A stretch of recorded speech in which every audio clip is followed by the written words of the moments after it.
Okay, hello everyone, Adriana here and welcome to day 2. Today I would just like to talk about one of the most important things you need to know what you require for weight loss, and that is your calorie intake or the calorie deficit. How you can actually find out how the calorie deficit works. You can basically track your food intake in MyFitnessPal. It's completely free. And then basically my first suggestion is that you start tracking on a daily basis what are you consuming every single day. But also it's not what I notice with my clients is when they're kind of starting tracking, they're tracking the good days. So for example, when they're finding they have been in control. But what they stop tracking is when, for example, they have social events, when they're having, let's say, a blowout. So what I try to encourage them and to teach them is to actually track even on those days when they feel they are kind of losing control. Because what that's going to give you, it's going to give you the information. What is actually the food intake that you're consuming on a weekly basis? And then you can actually start working down to actually start managing your food intake through the calorie control. The only thing is kind of why the calorie control or calorie tracking maybe isn't very suitable. It's when your relationship with food is poor, when you, for example, maybe you're not feeling hungry on a day and that you kind of want to meet your, let's say, your calorie goal, that you're going to almost like force feed yourself to reach that goal.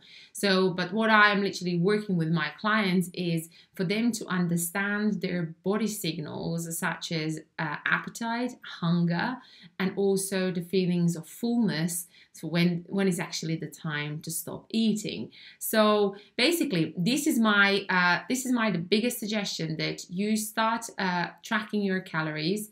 Don't ever underestimate that, because that is the key for our first to maintain our weight. So if you don't know, there is you can literally calculate it in MyFitnessPal. What is your goal?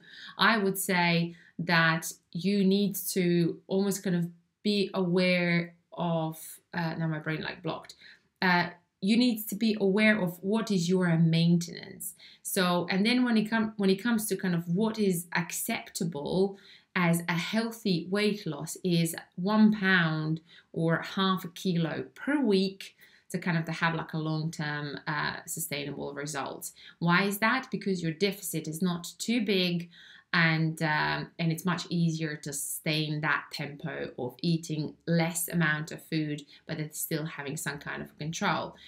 The only thing is when kind of, for example, the weight loss doesn't happen is when you underestimate your food intake. So for example, you're eyeballing, you don't want to measure it, you don't actually know how much you're putting, so you're basically underestimating your food intake and also overestimating your energy expenditure.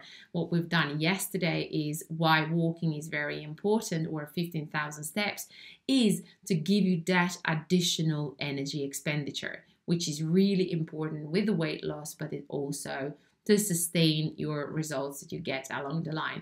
If you have any questions, do please give me a shout and I am more than happy to help. But happy second day and let's do this.